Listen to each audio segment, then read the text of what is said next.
Okay, so we got to talk about plastic bags. Grocery bags, shopping bags, whatever your preferred name is. It's this thing. Nothing.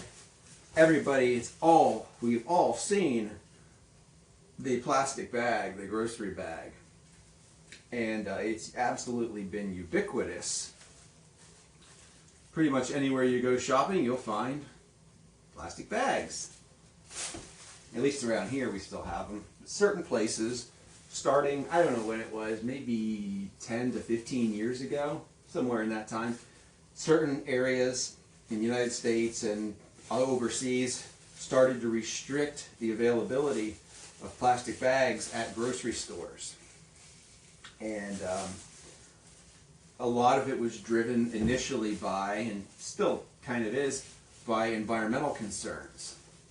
So, this delves into a really, really complex topic that most people probably aren't interested in, but it's the life cycle analysis of plastic bags.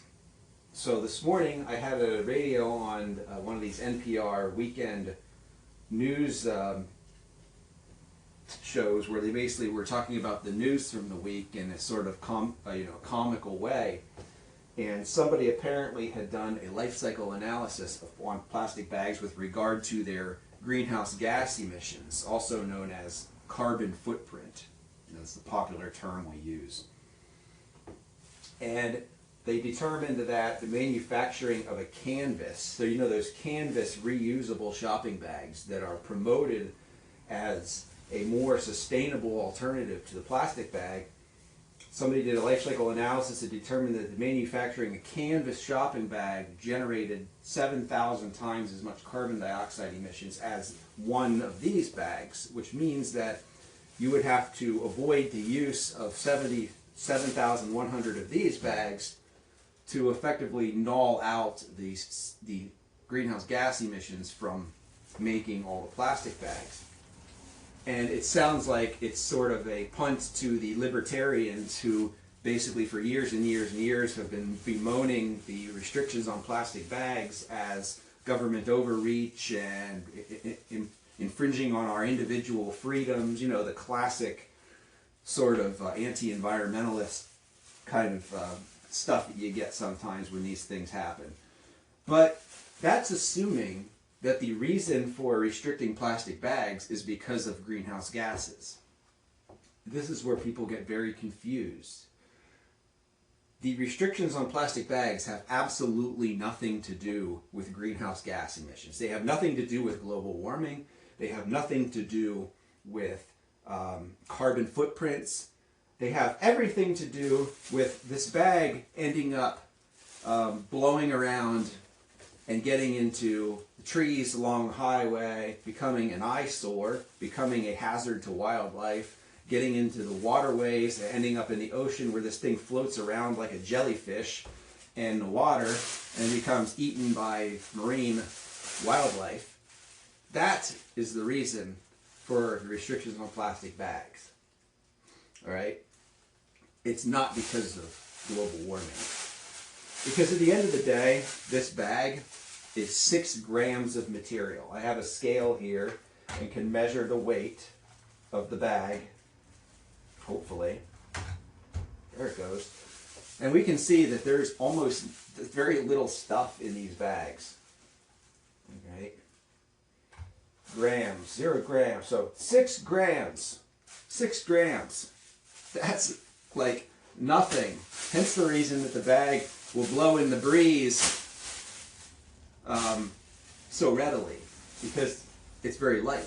It's very low density, which is part of the reason this is such a good technology, because these things are pretty strong. Considering there's only 6 grams of material here, this is a very strong bag. As anybody who's brought their groceries in with a bundle of 15 bags between their fingers, like I usually do, knows that this bag will hold up to a lot of abuse. It's pretty impressive. There's such a small amount of material here, it means the bags are also cheap to manufacture because there's not much stuff in it. It also means that when it comes time, and most of us probably throw our bags away, when it comes time to purge the cabinet of plastic bags because it's overflowing with plastic bags. I throw them in the garbage and they end up going to a landfill. At least where I live, landfills are used to dispose of household waste. That's common in most of the U.S. Some, maybe 10% of all the household garbage in the U.S. actually ends up at waste-to-energy plants where they burn the bags using incineration technology to basically reduce this to carbon dioxide and water vapor. And the 6 grams of material that's in this bag comprises mostly by weight carbon. There is some hydrogen there because this is made out of polyethylene.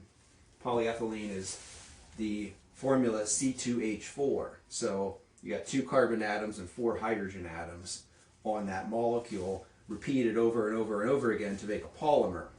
Effectively, this is derived from natural gas. You take ethane from natural gas, they'll crack it, and they'll basically make it so that it's a unsaturated hydrocarbon, ethylene, and string the ethylenes together to make plastic, polyethylene. That's really all it is. You burn this at under good conditions with a lot of temperature and high air turbulence. This will reduce to carbon dioxide and water vapor. And 6 grams, I might make 12 or 15 grams of CO2 by burning one bag. That's really not that big of a deal. You also have to take into account that those plants where they do that process recover energy from the waste. They're recovering about 25% of that energy in the form of electricity. That electricity offsets electricity from the power grid. So your coal, your natural gas type resources are not needed as a result. So you're actually reducing the emissions even further. Okay? But even at the end of the day, like I said, the reason for restricting plastic bags has absolutely nothing to do with global warming. Even if we burned every single plastic bag in the United States, the CO2 emissions from that would be a tiny, tiny sliver of the pie on our annual budget of greenhouse gases. So the problem with these does not have to do with them going to a landfill. What happens when they go to a landfill? It just sits there. It just exists. It just lays there. It's buried in the dirt. Nothing will happen to it. If I take this plastic bag outside here in a house and I dig a hole 1 foot into the ground, put the plastic bag in it, cover it with dirt, and I come back 20 years from now to the very same spot and dig the hole back open, the bag will still be there in almost exactly the same form as it is today. Okay, this will not break down in a landfill. And that doesn't matter. It's not important because it doesn't hurt anything once it's buried in the landfill. It doesn't even dissolve in water or anything like that. It doesn't even produce methane gas because it won't biodegrade, at least not at any appreciable rate. So, landfill, as long as it makes it to a landfill, you're good. As long as it makes it to an incinerator, it just burns off to CO2 and water vapor and makes some energy and you're good. That's it. The restrictions on plastic bags have to do with if it doesn't make it to one of those 2 locations, if instead the bag falls on the ground at the parking lot in the grocery store, or if it's dropped out the car window going down the highway.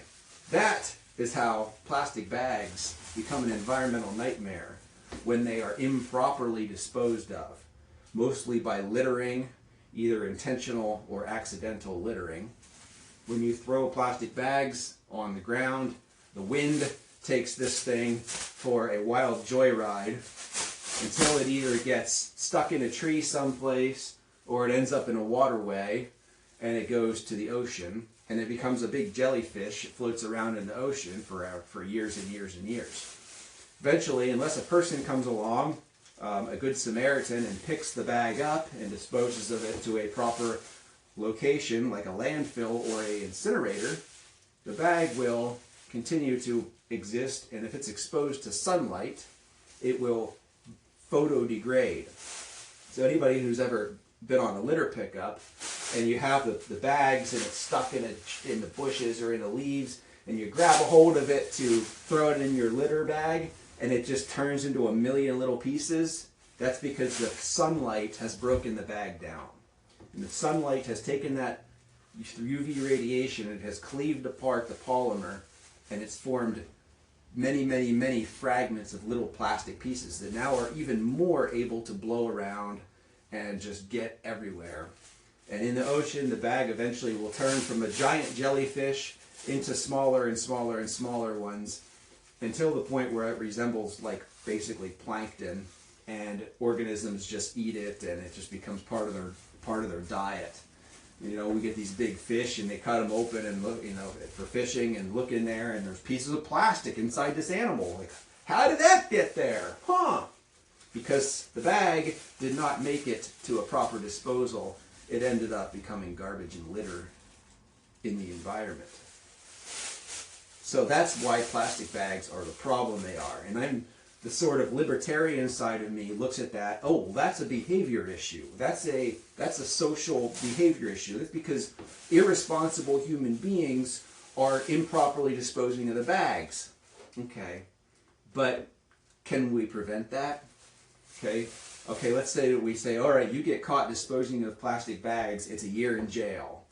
All right, the number of plastic bags that you see littered may drop, but probably not, right? But we can only look to the war on drugs and see how well that kind of an incentive program works. Okay, not very well.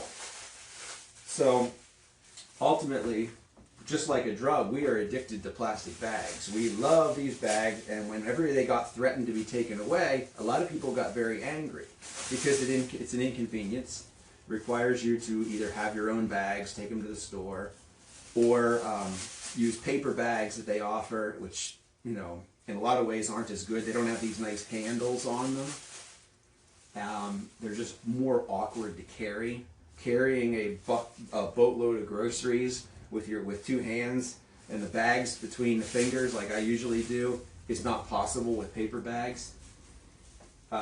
This bag, if you overload it, it just kind of stretches, so it'll kind of, it'll kind of do that before it pops. Whereas a paper bag will tend to just rip and explode all over the place.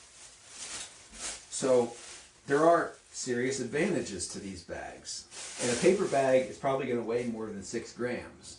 I should have brought one down here, and paper bags have to be manufactured. There's environmental impact associated with making the bag. But at the end of the day, that's not the reason that we're restricting it, because making these plastic bags really isn't that big of a, you know, by comparison, saying that big of an issue. You know, manufacturing polyethylene, I think I've read that it's like 3 kilowatt hours per kilogram of energy is used. That's not huge on the grand scheme of things. So you might use 1 kilogram of bags in a year for one person, so that's 3 kilowatt hours of energy. Typical American is using like well over 50,000 kilowatt hours per year of energy. So it's not that big of a deal from a global warming, climate change, greenhouse gas, carbon footprint aspect as it is when the bag gets released into the wild and it becomes a piece of litter that blows around and ends up looking bad for people who have to look at these bags all stuck in all the bushes along the road, and all of the wild animals and everything that like to eat this stuff for lunch. They think, oh, this is good food. I've actually seen these bags embedded in birds' nests before. The birds will take the plastic and they'll string it around in their bird's nest as insulation. They think see that as a good material, and it's probably okay as long as the bird doesn't eat it. Bird tries to eat that, it could cause them problems because it's not going to break down in their digestive tract. So that's it. That's the story of bags. There's no real good answer.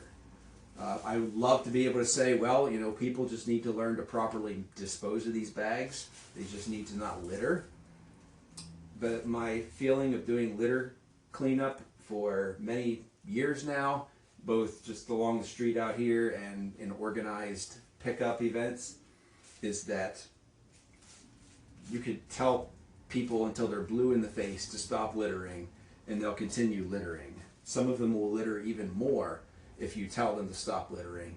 And interestingly enough, oftentimes it's the same sort of philosophy that will litter more if you tell them to stop littering as the people who say that littering is a behavioral choice, and trying to create laws against it and restrict access to bags just isn't the solution. So our individualist politics really plays into it. And that's a big problem with pretty much all these kind of tragedy of the commons sort of issues. So that's it. That's my story about plastic bags. So there's not a lot of material in these bags. You're not really affecting your carbon footprint or your energy consumption by using or not using plastic bags. Yet effectively, it's noise. It's in the margins.